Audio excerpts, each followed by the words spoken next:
Meus amados irmãos, nossa igreja, este ano de 2025, tem o privilégio de poder celebrar 100 anos da fundação dela aqui nessa cidade. 70 anos praticamente de organização e 100 anos aqui nesta cidade de Jaboticabal, desde 1925, os primeiros vultos, as primeiras expressões do presbiterianismo aqui em 1924, e pela graça de Deus aqui nós estamos, recebendo uma herança, não uma herança palpável, e eu digo no sentido de poder gastar e como se fosse nosso, mas uma herança que também é tangível, é palpável, mas que nós devemos expressar total fidelidade ao Senhor da igreja. Eu vou tomar a liberdade, meus irmãos, de dar um tempinho, parar aquela série que nós estávamos em Atos, nós vamos retomar ela, eu não esqueci, tá tudo escrevinhado lá. E nós vamos começar, meus amados irmãos, uma nova série focado nisso, na igreja. E eu gostaria de desafiá-los a pensar em você como membro da igreja. E nós vamos dividir em duas partes a dinâmica disso, pelos meses, provavelmente até maio nós vamos trabalhar essa dinâmica. Primeiro, ame a sua igreja. E aí surge a pergunta, por que amar a igreja? Ame a sua igreja. Talvez alguém possa dizer, ame a igreja de Cristo. É verdade. Eu também devo amar a igreja de Cristo. Mas por que ame a sua igreja? Porque eu tenho que tomar a consciência e ter a consciência de que eu sou parte da igreja de Cristo. E que meus irmãos, aqueles que estão ao meu redor, são também parte desta igreja, membros desta igreja. Ame a sua igreja. Depois, num segundo momento, nós queremos trabalhar um pouco mais sobre a dinâmica de ser igreja. O que é ser igreja? E eu quero começar hoje, meus irmãos, propriamente sobre isso. Por que amar a igreja? Quem precisa da igreja? Para que ela serve? Abra sua Bíblia, lá em Mateus, Evangelho de Mateus, capítulo 16. Mateus, capítulo 16. Eu quero ler por hora o versículo 18, mas mantenha a sua Bíblia aberta, depois nós vamos ler outros textos aqui desse Evangelho.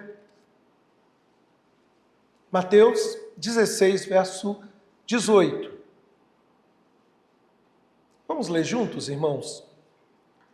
Também eu te digo que tu és Pedro, e sobre esta pedra edificarei a minha igreja, e as portas do inferno não prevalecerão contra ela. Vamos orar mais uma vez? Pai amado, graças nós te damos, ó Deus, por este momento em que ouvimos a tua palavra, a tua voz. Tenha misericórdia da minha vida como instrumento do Senhor, falho, pecador, mas que se achega aqui graciosamente, consciente que é a graça do Senhor que age, e consciente também que os ouvidos que estão ouvindo a tua palavra são despertados não pela força da minha palavra, mas a palavra do Senhor, pelo teu Santo Espírito. Ilumina nossa mente, Senhor. Esteja, Pai, tomando cativo o nosso pensamento, que possamos, ó Deus, absorver ao máximo aquilo que o Senhor tem para as nossas vidas. Nós oramos em nome do Senhor Jesus Cristo. Amém e amém, Jesus. Irmãos, eu tive um privilégio de praticamente crescer na igreja. Eu tive o privilégio de poder, desde os meus 6 para 7 anos de idade, juntamente com os meus pais, ou meu pai, depois minha mãe, frequentar a igreja. Minha igreja de origem é a igreja presbiteriana coreana, lá na cidade de Arujá, e um trabalho muito forte dos coreanos, presbiterianos coreanos, e de lá para cá, graças a Deus, eu tenho caminhado. Tive o privilégio de ser pastoreado por pastores tementes a Deus, e uma das cenas que me chama a atenção, que eu trago à memória com saudosismo, sim, com gratidão a Deus, era que nos domingos nós nos preparávamos para ir à igreja. Acordávamos cedo, tomava o café, eu, meus 14 irmãos, meus 4 irmãos, eu estou até errando, e aí íamos a caminho para a igreja. Não só a família, acredite, até mesmo o nosso cachorrinho nos acompanhava, entrava debaixo dos bancos, o nome dele era Frederico. Sentava debaixo do banco, ficava o culto todo e depois ia embora. Não foi salvo. Mas a cena que me chama a atenção era que nós tínhamos o prazer, a alegria de poder estar na igreja. Saíamos, andávamos uma boa caminhada para chegar na igreja, tinha a escola bíblica dominical, à noite tinha um culto. Às vezes na semana eu ia nos cultos de estudo, na quarta-feira, lá em São Paulo, geralmente as igrejas acontecem na quarta, e a igreja todo domingo costumava ser o que quase todos os cristãos faziam. Eles tinham prazer, alegria de estar com o povo de Deus. Mas hoje em dia, para muitos cristãos, a igreja não é relevante, a igreja não é muito importante. Eu li certa vez que dizem ser cristãos nascidos de novo, acham que estão realmente descomprometidos e se frequentam a igreja 2 ou 3 domingos por mês, que ajudam nas causas financeiras da igreja, mas muitos não têm o compromisso ou acham que não tem nada a ver. Acham que tudo isso é irrelevante, é chato, que a igreja atrapalha um fim de semana de folga muito necessário. Para nossa tristeza, meus irmãos, muitos têm acompanhado a igreja à distância. Alguém pode me chamar de saudosista, e assim eu digo eu sou, porque era tão bom desfrutar da vivência da igreja. Mas o que nós temos visto nos nossos dias são dias maus. São dias em que podemos dizer, Jesus está às portas. A apostasia tem se escancarado. A igreja tem se afastado do Senhor. Não são poucas as pessoas, meus irmãos, que têm sido motivo de escândalos, líderes na igreja, quando não a igreja que já virou outra coisa e deixou de fato de ser o baluarte da verdade. Para outras pessoas, a igreja é uma bela fatia da vida, mas não essencial. Sabe, eu costumo pensar, meus amados irmãos, que para muitos a igreja não está no centro. A autorrealização, a felicidade estão no centro. E na medida de que a igreja os ajuda a se sentirem realizados, felizes, eles frequentam a igreja. Mas se a igreja não entrega o que eles querem, eles procuram uma nova igreja para se juntar, ou até mesmo abandonam. Pastor Ricardo Agreste, certa vez numa palestra, ele disse que nós vivenciamos a igreja do mercado, do entretenimento, onde nós escolhemos o que queremos e rejeitamos aquilo que não nos agrada.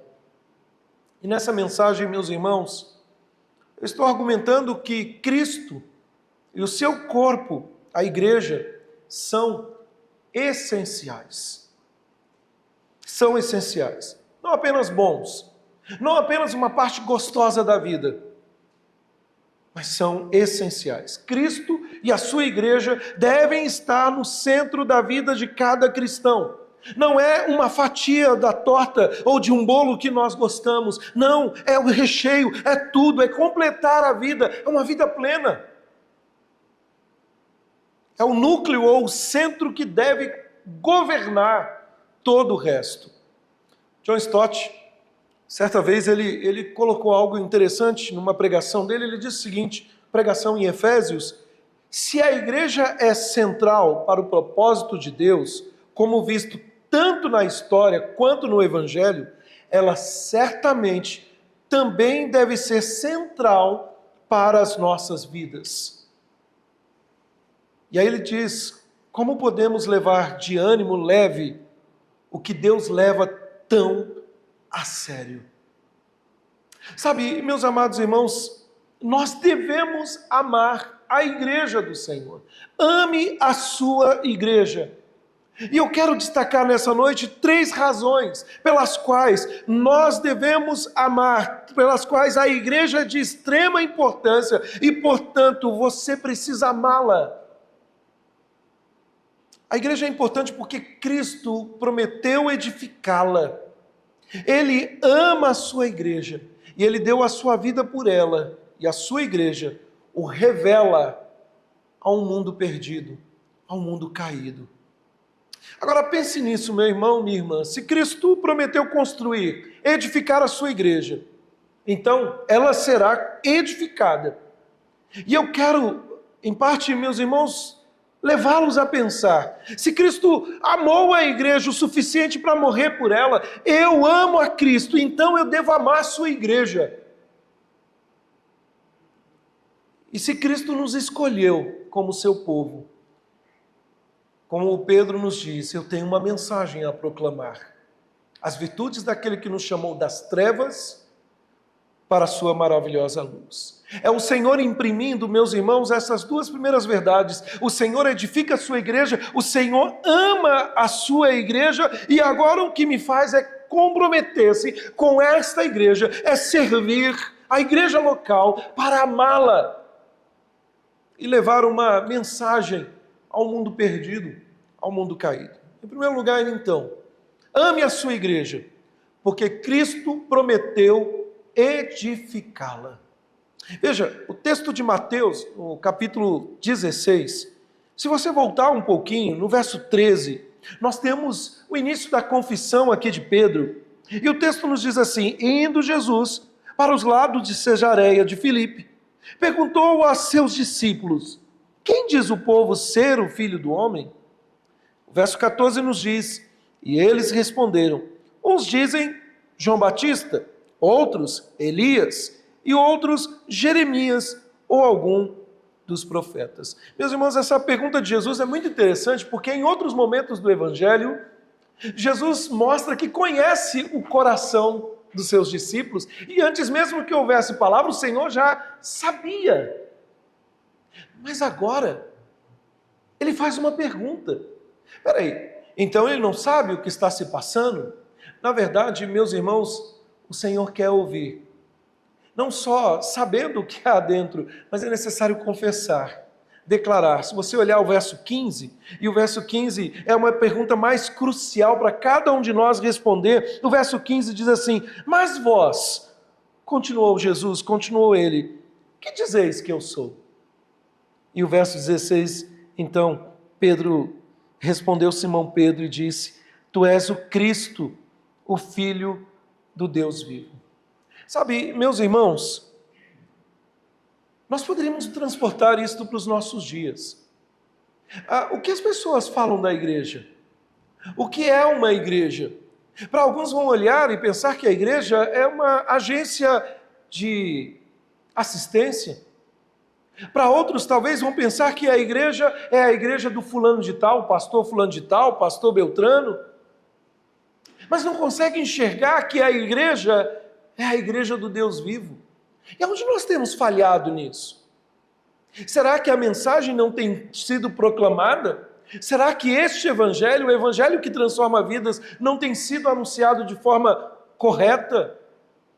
É interessante, meus irmãos, porque nos versos 17 até o verso 19, o Senhor Jesus responde e ele diz: bem-aventurado é você, Pedro. Ele diz assim, lá no verso 17, então Jesus lhe afirmou: bem-aventurado és tu, Simão, filho de Jonas, Bar-Jonas, porque não foi carne e sangue que tu revelaram, mas meu Pai que está nos céus. E o verso 18, também eu te digo que tu és Pedro, e sobre esta pedra edificarei a minha igreja, e as portas do inferno não prevalecerão contra ela. Dar-te-ei as chaves do reino dos céus. O que ligares na terra terá sido ligado nos céus, e o que desligares na terra terá sido desligado nos céus. Meus irmãos, é interessante porque com essas palavras Jesus revela algumas razões porque esta igreja é importante. Porque nós devemos amar A igreja que o Senhor está edificando. Primeiro, esta igreja é importante porque ela pertence a Ele, a Cristo, e não a nós. Jesus chama de minha igreja. Esta é a minha igreja. Eu sei que geralmente a gente tem aquela tendência de dizer assim, a igreja do pastor fulano de tal. De fato, porque o pastor está à frente daquela igreja, fazemos a identificação, mas nós não podemos nos esquecer que a igreja pertence ao Senhor. Assim como o marido, a esposa, geralmente dizemos, não, é o Félix da Samara, e a Samara do Félix, como uma ideia de pertencimento. Viu, Samara? Então fala para ele que tem que lavar a louça. Não, não é assim, né? Mas a ideia aqui, meus irmãos, quando o Senhor Jesus diz, é a minha igreja, isso não significa que nós não fazemos parte dela. Não significa que nós não devemos nos inteirar com os assuntos administrativos da igreja. Não, nenhum pastor pode alegar que qualquer igreja seja sua, mas o que Cristo está dizendo é, essa igreja é minha.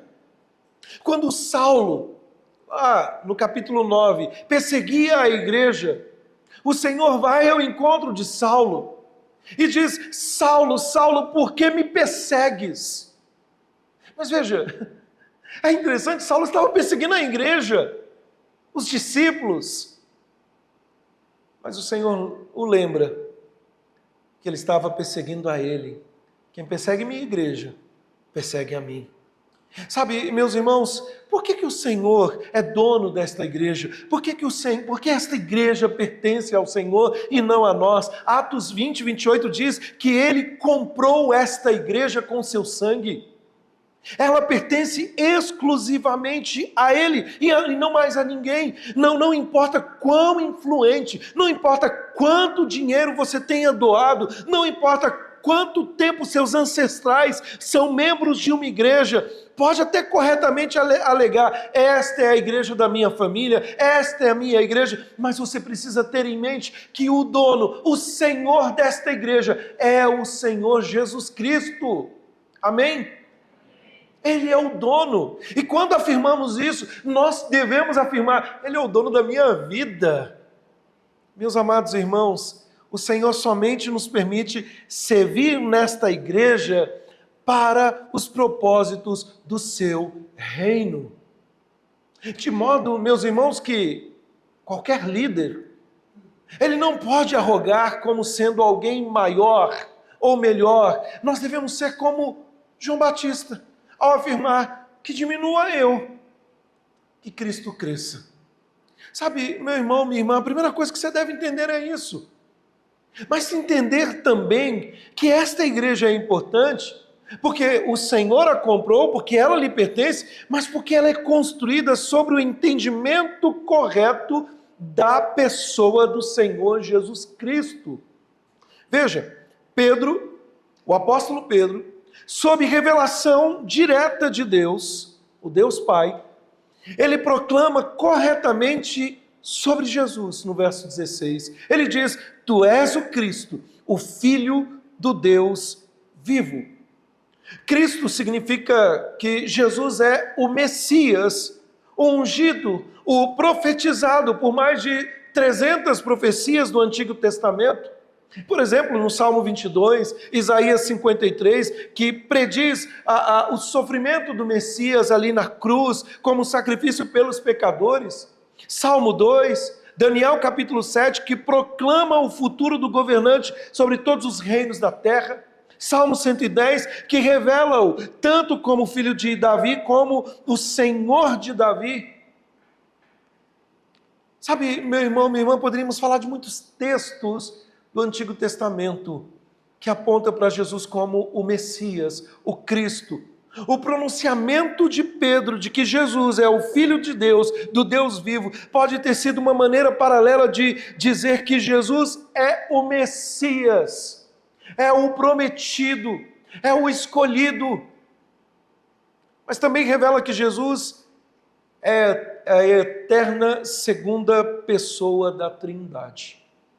ou seja, que Ele é Deus. A única maneira, meus irmãos, do filho de Davi poder ser ao mesmo tempo Senhor de Davi é que Ele é o Senhor Deus. E quando Jesus andou sobre as águas, quando Jesus acalmou a tempestade, os discípulos, diz lá em Mateus capítulo 14, verso 33, os discípulos adoraram dizendo: Tu és certamente o Filho de Deus. E o que Jesus fez? Jesus não repreendeu por adorá-lo. Qualquer judeu, meu irmão, minha irmã, reverente a Deus, teria repreendido. Mas Jesus não. Em vez disso, Jesus aceitou a mais alta adoração, o louvor, o sacrifício. Ele é Deus em carne humana. Ele habitou entre nós. Mas como que nós olhamos para um texto como esse, e há uma expressão aqui fortíssima no texto. Porque no verso 16, o texto nos diz coisas grandiosas. O texto nos diz, por exemplo, e respondeu: Tu és o Cristo, o Filho do Deus vivo. Mas no verso 17 diz: Olha, Simão, Bajonas, porque não foi carne e sangue que tu revelaram, mas meu Pai que está nos céus. E ele diz: Também te digo, tu és Pedro, e sobre esta pedra edificarei a minha igreja, e as portas do inferno não prevalecerão contra ela. No verso 19 ele diz: Dar-te-ei as chaves do reino dos céus, o que ligares na terra terá sido ligado nos céus, o que desligares na terra terá sido desligado nos céus. Meus irmãos, quem não gostaria de receber uma palavra como essa nos dias de hoje? Então, uau, eu tenho a força. Uau, o próprio Deus disse, me perdoe a liberdade da expressão, eu sou o cara. Mas nós precisamos entender o que Jesus quis dizer com essas palavras. Há pelo menos 3 interpretações principais das palavras de Jesus sobre Pedro e sobre a rocha. Primeiro, Pedro, uma interpretação, Pedro é a rocha. E esta é a visão romana, é a visão da Igreja Católica Romana, que vê Pedro como o primeiro Papa e reivindica ele como uma linha direta de sucessão de Pedro para cada Papa. Pedro, alguns estudiosos, até mesmo respeitáveis no meio protestante, identificam Pedro como a rocha, no sentido de que ele foi o primeiro a fazer esta confissão, o que depois veio os outros apóstolos e profetas em si, que se tornou a fundação da igreja. Mas esses estudiosos, meus irmãos, eles não deixam claro que não há menção aqui da autoridade suprema de Pedro e nem dos seus sucessores. Falham nesse sentido. Ao afirmar, ele não está afirmando, você é o primeiro. A segunda interpretação é que a confissão de Pedro é a rocha. E eu me alinho nessa segunda interpretação. Veja, esta é a visão principal entre os estudiosos protestantes, mas também entre muitos dos pais da igreja no passado, conhecidos como os pais universais ou católicos, como termo. Por exemplo, João Crisóstomo, ele disse, ele não disse sobre Pedro, pois não era sobre o homem, mas sobre a sua fé. E esta, meus irmãos, é a minha preferência. Mas tem uma terceira visão que é bem similar. E a terceira visão é que Cristo é a rocha. E aí alguns estudiosos sustentam que Jesus estava fazendo um trocadilho com o nome de Pedro, que significa rocha, pedra. O substantivo que Jesus usou para rocha pode significar uma rocha de base, uma rocha de fundação.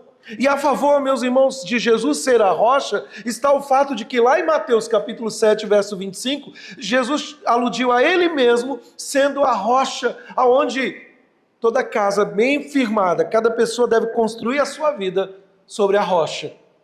Mateus capítulo 21, 42, Jesus se refere a si mesmo como a pedra que os construtores rejeitaram e que se tornou a pedra angular, a pedra principal. Além disso, meus irmãos, Em todo o Novo Testamento, nem no Novo Testamento, nem Pedro, jamais sugere que os apóstolos sejam o supremo ou a pedra pela qual a igreja está construída. Mas a igreja está construída sobre o fundamento da verdade de quem Cristo é. E aqui, meus irmãos, quando Pedro afirma que Jesus é a pedra viva, que nós devemos ir e ser edificados como casa espiritual, certamente essa é uma verdade. Mas o ponto aqui em questão, meus irmãos, de suma importância é que a igreja deve preservar, a igreja deve proclamar a doutrina sã, a sã doutrina sobre a pessoa do Senhor Jesus Cristo. Nós estamos vendo nos nossos dias, meus irmãos, cultos os mais variados que negam a divindade do Senhor Jesus Cristo. Nós temos visto igrejas que há muito tempo têm abandonado a sua confissão em troca de um pragmatismo, em troca, meus irmãos, de atrair fiéis prosélitos com uma mensagem adocicada, deixando Cristo à margem e não no centro. Um Salvador que não é exatamente Deus, é como uma ponte quebrada até a outra extremidade. Não há segurança, não há salvação para aqueles que negam a divindade do Senhor Jesus Cristo. E foi o próprio Deus que nos deixou registrado na sua palavra, porque não há nenhum outro nome entre os homens que importa que sejamos salvos. Mas o que Jesus quis dizer ao dar a Pedro as chaves do reino dos céus? O que Jesus quis dizer em dar a ele a autoridade de ligar e desligar? Será que nesse sentido, então, ele não tem a autoridade, como os romanistas expressam, a autoridade papal? E aí entra um outro aspecto, meus irmãos. A igreja é importante porque tem a autoridade para proclamar o caminho de salvação de Deus para este mundo que está sob seu julgamento. A igreja, meus irmãos, precisa entender que ela tem uma mensagem a proclamar. Veja, a igreja no passado, a igreja romana, interpreta essas palavras do Senhor Jesus a Pedro e até os dias de hoje, significando que Pedro e seus sucessores, ou seja, os papas, os padres abaixo deles, têm a autoridade de perdoar ou reter os pecados das pessoas. Mas como somente Deus pode ver o que está nos corações dos homens, nenhum papa, nenhum padre, nenhum pastor pode saber suficientemente para pronunciar com autoridade se alguém foi perdoado ou não. Eu não posso olhar para qualquer pessoa e dizer, não, eu vejo que você foi perdoado, se de fato o seu coração não foi quebrantado. E em vez disso, meus irmãos, Jesus quis dizer que Pedro, representando ali os apóstolos, ele tinha autoridade para proclamar o evangelho do perdão dos pecados a todos que se arrependessem e crescem em Jesus Cristo.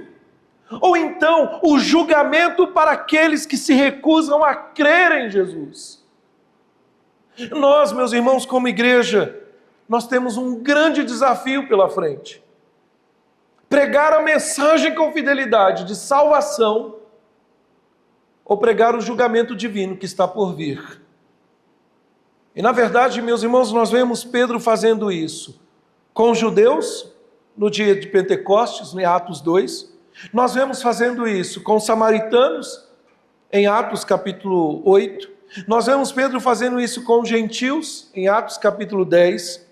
Nós temos o testemunho apostólico do caminho de salvação de Deus no Novo Testamento. E como membros da Igreja de Cristo, membros que Ele nos confiou, nós temos que levar a mensagem mais importante do mundo. E qual é a mensagem mais importante que o mundo precisa ouvir?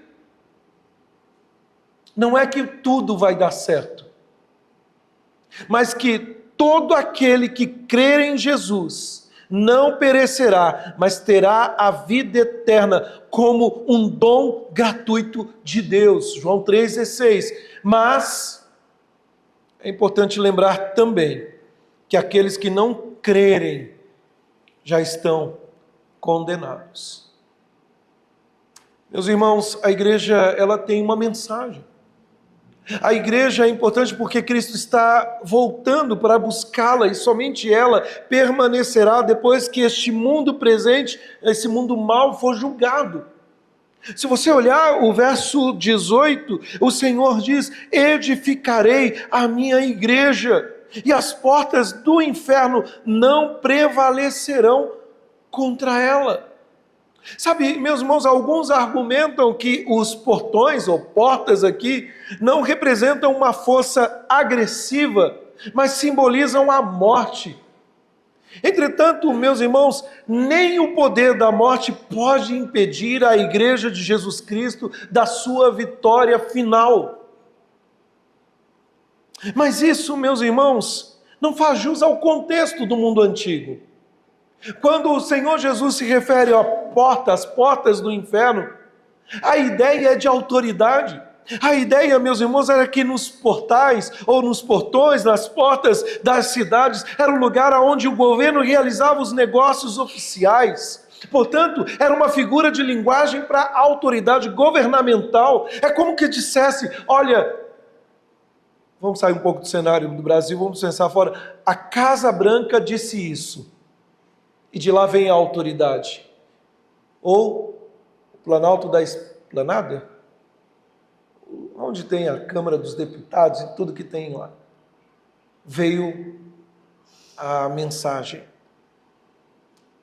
Com isso, meus irmãos, o que nós queremos dizer é que sejam autoridades governamentais, sejam pessoas se levantando contra a igreja, até mesmo o inferno não pode impedir a sua igreja de finalmente triunfar sobre os poderes das trevas. Apesar de muitas deficiências, meus irmãos, apesar de muitos fracassos, o Senhor reinará em glória. Governantes malignos buscaram destruir a igreja por meio da perseguição. O comunismo ateu buscou erradicar o cristianismo. O islamismo se espalhou pelo norte da África, efetivamente eliminando a igreja por séculos. O hinduísmo domina a Índia. O budismo prevalece no sudeste da Ásia. E ainda assim, Jesus profetizou em Mateus capítulo 24, verso 14: este evangelho do reino será pregado a todo mundo como testemunho a todas as nações. Então virá o fim. Ou seja, meus irmãos, este mundo mau, mundo caído, perecerá sob o julgamento de Deus. Eu não sei se você tem tido esta visão, eu não sei se você está atento a tudo que está acontecendo ao redor, mas é assustador. Antes nós tínhamos a preocupação com um meio que visava perseguir a nossa fé ou de outras religiões, mas o número crescente de desigrejados e de pessoas que não professam nenhuma fé, e até mesmo alguns que estão vivendo no satanismo, é grande. Assim, a igreja é importante, meus irmãos, porque Cristo prometeu construí-la. E a sua promessa não irá falhar. E quando nós nos comprometemos com a sua igreja, que não é nossa, nós estamos comprometidos com a única causa que triunfará. Nós não temos garantias neste mundo. Nós podemos hoje estar bem, amanhã não. Nós podemos atravessar situações que estão confortáveis e talvez amanhã não. Mas a igreja tem uma promessa, uma garantia. Ela vai triunfar. Ela é militante aqui hoje, mas na glória celeste, ela é uma igreja triunfante, não firmada em homens, mas firmada em Deus.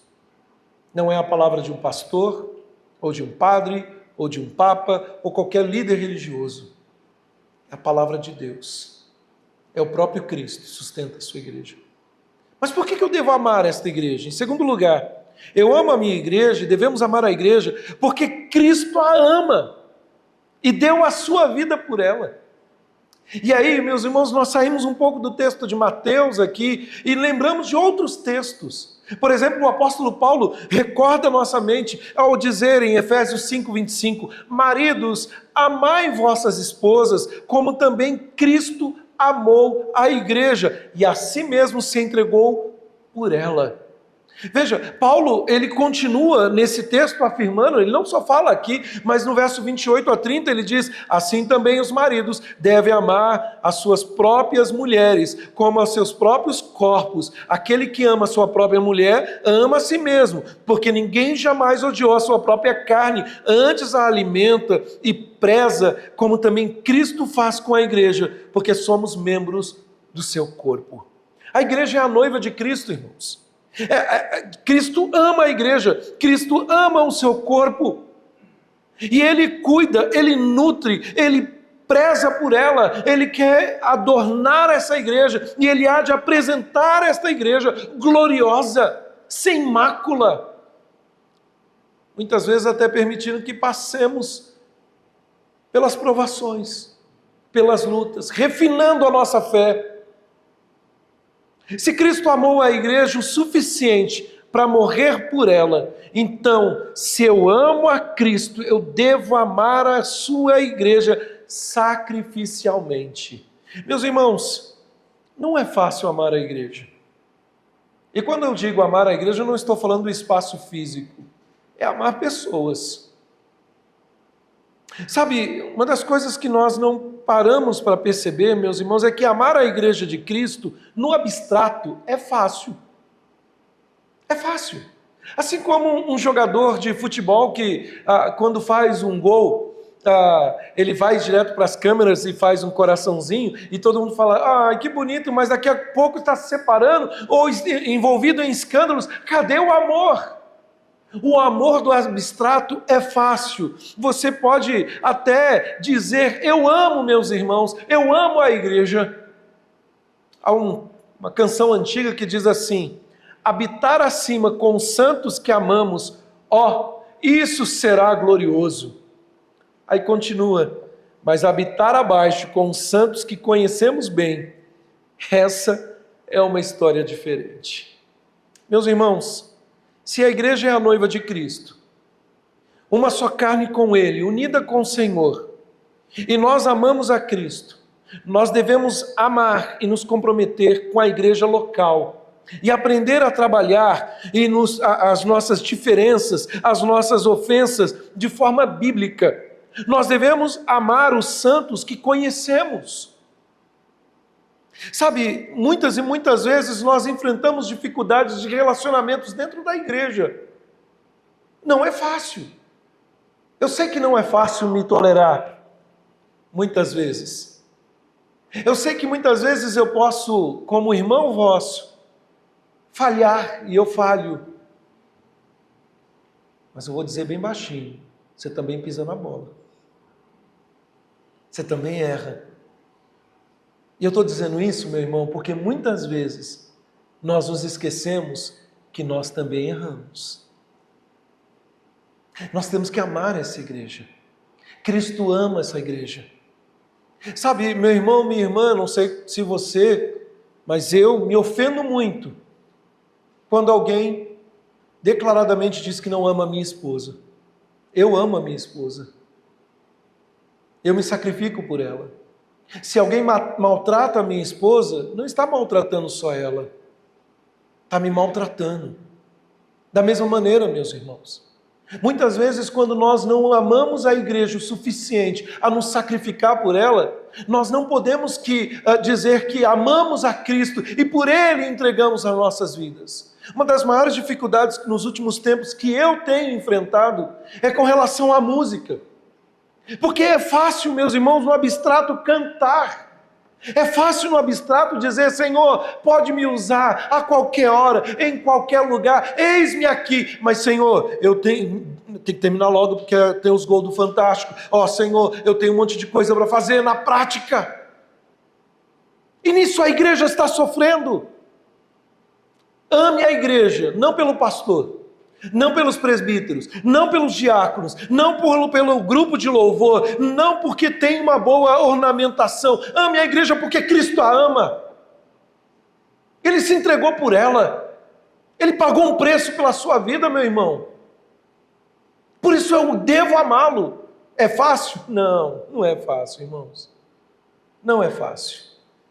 E ainda que temos que lidar com a nossa carne, nós temos um inimigo que está em derredor.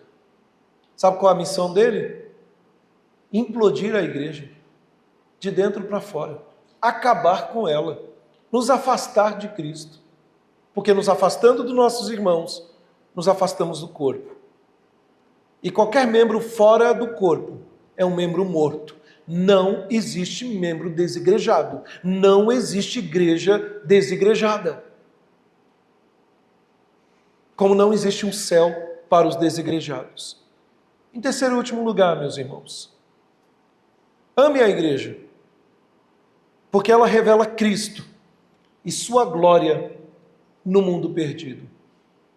Paulo, o apóstolo, lá no capítulo 3 de Efésios, verso 8 a 11, ele diz assim: a mim, o menor de todos os santos, me foi dada esta graça de pregar aos gentios as insondáveis riquezas de Cristo e trazer à luz qual seja a dispensação do mistério que desde os séculos esteve oculto em Deus, que criou todas as coisas para que, pela igreja, a multiforme sabedoria de Deus se torne agora conhecida dos principados e potestades nas regiões celestiais, segundo o eterno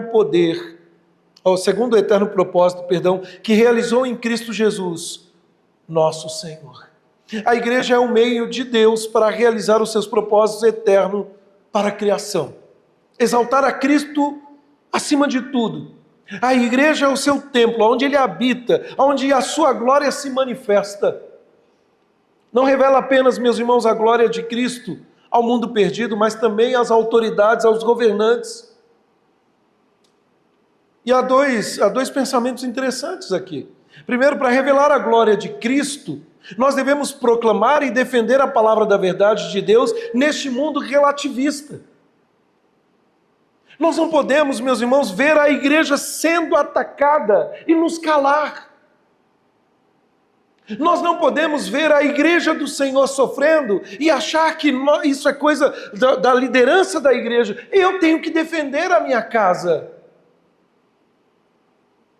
Paulo diz em 1 Timóteo que a igreja é a coluna e o baluarte da verdade. A palavra de Deus é abundantemente clara que há um corpo claramente definido de verdade espiritual e moral, que significa que qualquer erro ou falsidade deve ser denunciada. Satanás é o pai da mentira, mas Jesus falou que ele é a verdade.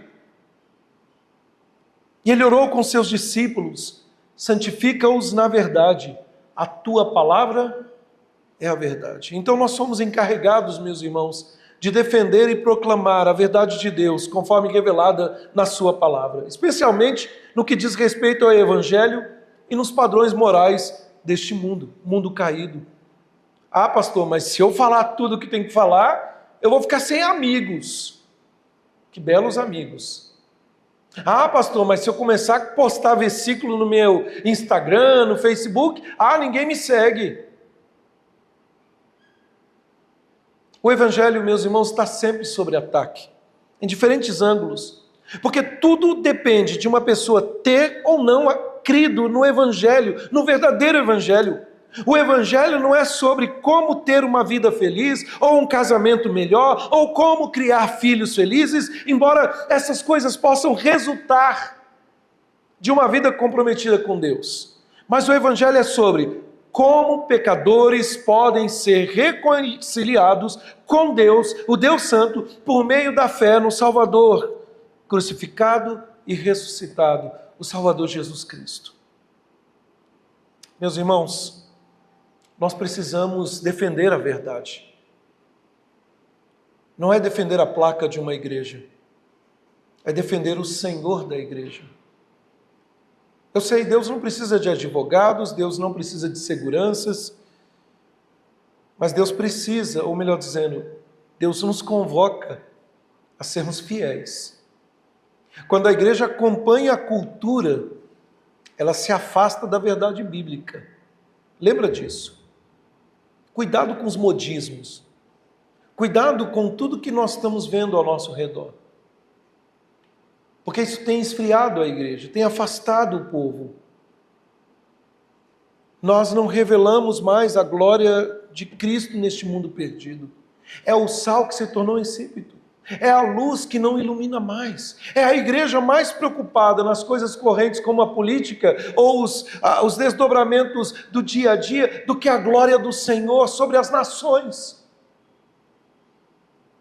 Mas para revelar Cristo e a sua glória, além de defender, nós precisamos crescer em caráter e relacionamentos semelhantes aos de Cristo. Meus irmãos, depois de declarar que Cristo amou a igreja e se entregou por ela, o apóstolo Paulo diz, para que a santificasse, tendo purificado por meio da lavagem de água, pela palavra, para apresentá-la a si mesmo, igreja gloriosa, sem máculas, nem ruga, nem coisa semelhante, mas santa e irrepreensível. Eu, hoje pela manhã, quando o reverendo Osmar estava dando aula, não discordando dele, mas apenas vendo por uma outra vertente, né? O reverendo Osmar disse que ele acha que um dos atributos que Deus mais valoriza é a sua soberania, né? E na hora que ele comentou mais ou menos assim, eu fiquei pensando, meus irmãos, que eu acredito que um dos atributos que mais o Senhor quer e que Ele valoriza é a santidade. O Senhor Ele fala, de fato, em vários textos que Ele é soberano e Ele é o único Deus. Mas é o nosso padrão de santidade também. Ele diz, sede santos, porque eu sou santo. Sabe, meus irmãos, nós devemos crescer na semelhança de Cristo. De que maneira? Pelo fruto do Espírito.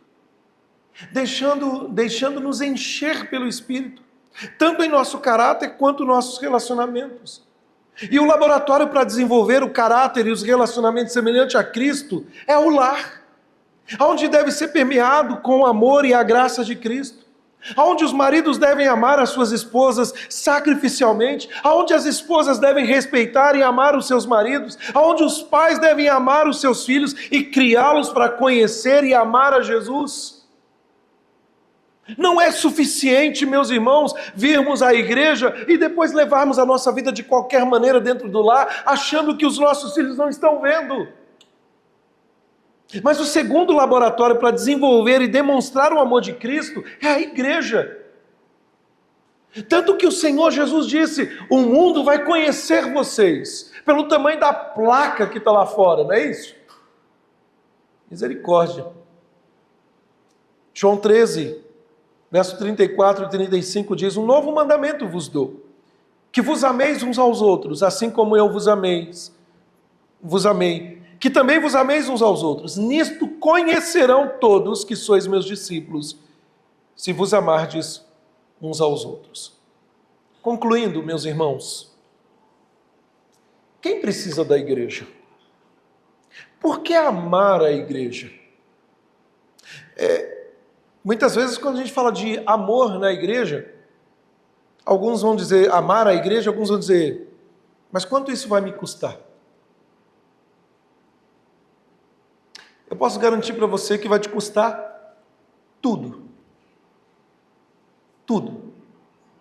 Então não espere você que tenha também um pedacinho de céu, um pedacinho de reino. Ah, eu não gosto de fulano, eu vou ficar no outro lado ali do reino celestial.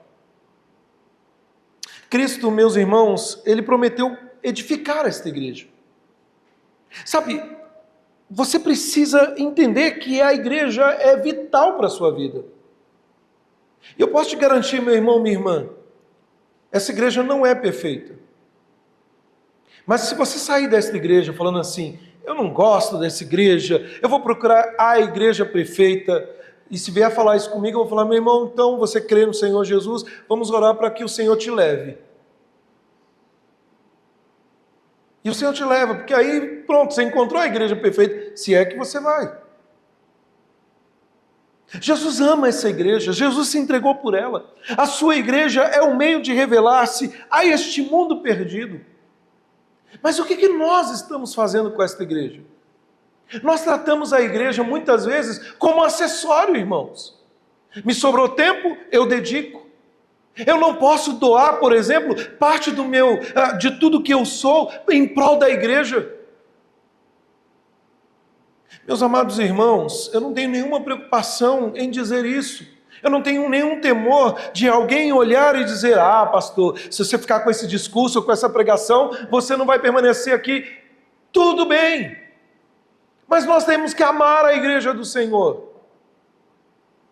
É bonito celebrar 100 anos, meus amados, que bênção, mas tem um preço a ser pago. Sabe, uma das coisas que eu tenho analisado nas atas, nas fotos da igreja, é que toda uma geração já passou. Onde eles estão agora? E daqui a pouco, sabe quem vai? Se Jesus não voltar? Eu. Você. Qual igreja? Que vultos nós seremos? Muitos crentes não têm colocado a igreja no centro das suas vidas. Por quê? Porque estão muito focados em si mesmo e não entendem por que a igreja é importante. Nós temos um propósito muito maior do que fazer e fazer comércio, e negociar, e conseguir dinheiro. O dinheiro vai acabar, irmãos. E olha que acaba rápido, com IPVA, IPTU e afins. Mas a igreja, ela está no centro do plano eterno de Deus para este mundo. E eu oro e eu peço a Deus que esta igreja se comprometa com o Senhor da igreja ao ponto de amar e sustentar esta igreja todos os dias da sua vida. Pense na igreja todos os dias, meu irmão, minha irmã. Ore. Ore pelos seus pastores. Ore por mim. Ore pelo conselho. Ore pelos diáconos. Ore pela irmã que não vem no culto. Pelo irmão. Ore. Ame a igreja. Nós temos que amar esta igreja. Sabe por quê?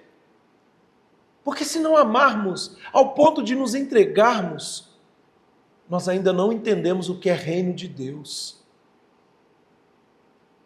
Me desculpe, eu não aprendi com o reverendo Canelhas que eu não deveria pedir desculpa no púlpito, mas eu vou tomar a liberdade de dizer, porque eu preciso dizer: você não está fazendo nenhum favor para a igreja ao tocar, ou ao ficar na porta como um diácono, ou ao pregar, e aí eu me coloco junto. Você não está fazendo nenhum favor para a igreja ao ser fiel aos seus dízimos e ofertas. E quando eu digo igreja, nesse sentido, eu estou pensando na liderança, eu estou pensando no pastor. Nós não prestamos favores para Deus. Nós servimos aquele que um dia nos chamou para servir. Você é servo. Eu sou servo. Eu sou servo dos servos. Deus não te chamou para prestar favores. Ele não precisa de mim como alguém que o faz prestação de serviço. Ele me chamou com um propósito: servir a igreja dele e amar a sua igreja todos os dias. Você já deve ter percebido, meu irmão, minha irmã, que eu não sou muito de falar, por exemplo, sobre dízimos e ofertas. Porque eu não preciso de um mandamento bíblico, apesar que tem muitos textos bíblicos para dizer que eu preciso apoiar a igreja que eu sirvo. Eu não preciso de um texto especificado, aí agora eu vou dar uma oferta, um dízimo, não estou levantando a questão monetária.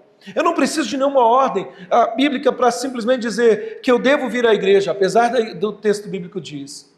Eu faço tudo isso porque eu amo a minha igreja. Por quê? Porque ela pertence ao meu Senhor. Ele a comprou, Ele a ama, Ele a edifica. E Ele me escolheu para pregar com um propósito, anunciar no mundo caído a esperança da vida eterna. Vamos ficar de pé, vamos orar, meus irmãos. Senhor, obrigado pelo alto preço que foi pago pelas nossas vidas. Obrigado a Deus, porque de fato, graça sobre graça, nós recebemos. E o Senhor nos chamou. Nós amamos a tua igreja, Senhor. Nós amamos o teu povo, Senhor. Nós amamos a tua palavra, Senhor. Mas muitas vezes temos nos esquecido que fazemos parte da tua igreja. Às vezes somos só frequentadores. Às vezes só temos a atitude crítica de encontrar falhas na tua igreja, mas não o amor suficiente para reparar brechas, para se gastar na tua obra, olhando para os céus desejosos de que o dono da igreja, que prometeu voltar, virá, e que venha. Maranata, vem, Senhor Jesus. Senhor, desperta nossos corações a viver para a tua igreja e o teu povo. Assim nós oramos, ó Pai, em nome de Jesus. E agora, meus amados irmãos, que a graça do nosso Senhor e Salvador Jesus Cristo, que o amor de Deus, o nosso eterno Pai, e que as consolações do Espírito Santo de Deus repouse sobre a vida de cada um de vós, meus amados irmãos, hoje, amanhã e por todo sempre. Amém e amém, Jesus.